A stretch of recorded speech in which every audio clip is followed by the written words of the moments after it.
Hello friends, welcome back to my channel. ಎಲ್ಲರಿಗೂ good morning.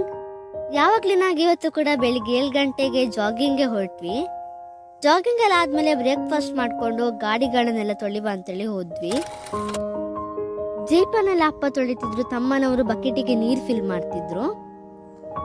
ಜೀಪನ್ನೆಲ್ಲ ತೊಳೆದಾದ್ಮೇಲೆ ಅದನ್ನ ಪ್ಲೇಸಿಗೆ ಪಾರ್ಕಿಂಗ್ ಮಾಡಿ ಬೈಕ್ ಮತ್ತೆ ಸ್ಕೂಟರ್ ಅನ್ನು ತೊಳಿವ ಅಂತೇಳಿ ಹೊರಟ್ವಿ.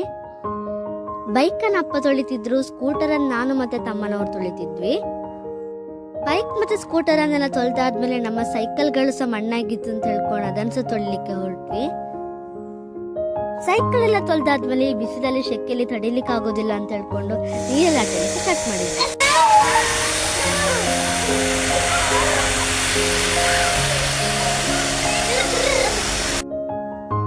ಆಟ ಆಡಿಲ್ಲ ಆದ್ಮೇಲೆ ಗಿಡಗಳು ಸಹ ಬಿಸಿಲಿಗೆ ಬಾಡಿರ್ಬೋದು ಅಂತ ಹೇಳ್ಕೊಂಡು ಗಿಡಗಳಿಗೆ ಸಹ ನೀರು ಹಾಕ್ಲಿಕ್ಕೆ ಸ್ಟಾರ್ಟ್ ಮಾಡಿದ್ವಿ. ನೀರೆಲ್ಲ ಹಾಕಿ ಆದ್ಮೇಲೆ ನಾವು ಮಾವಿನ ಹಣ್ಣು ಹೆಕ್ಕೊಂಡು ಬರ್ತವೆ ಅಂತ ಹೇಳಿ ಹೊರಟ್ವಿ. ಮಾವಿನ ಹಣ್ಣು ಹೆಕ್ಕುವಾಗ ಸ್ವಲ್ಪ ಹತ್ತಿಗಳು ಸಹ ಸಿಕ್ಕಿದ್ದು, ಅದನ್ನು ಸೆಕ್ಕಿಕೊಂಡು ಮಾವಿನ ಹಣ್ಣನ್ನು ಸೆಕ್ಕಿಕೊಂಡು ಬಂದ್ವಿ. ಬರ್ತಿರುವಾಗ ಅಪ್ಪನವರು ಟ್ರೇಗೆ ರಬ್ಬರ್ ಹಾರು ಹೊಯ್ತಿದ್ರು, ರಬ್ಬರ್ ಶೀಟ್ ಮಾಡಲಿಕ್ಕೆ. ಅಂತಿಂದು ಸಂಜೆ ಆಯಿತು. ತಮ್ಮನವರು ಮಣ್ಣಲ್ಲಿ ಆಟ ಆಡಲಿಕ್ಕೆ ಮತ್ತು ಕ್ರಿಕೆಟ್ ಆಟ ಆಡಲಿಕ್ಕೆ ಸ್ಟಾರ್ಟ್ ಮಾಡಿದರು. ಈ ನೆಕ್ಸ್ಟ್ ವಿಡಿಯೋದಲ್ಲಿ ಸಿಗ್ತೀನಿ ಫ್ರೆಂಡ್ಸ್. ಅಲ್ಲಿವರೆಗೆ thank you, take care, bye bye.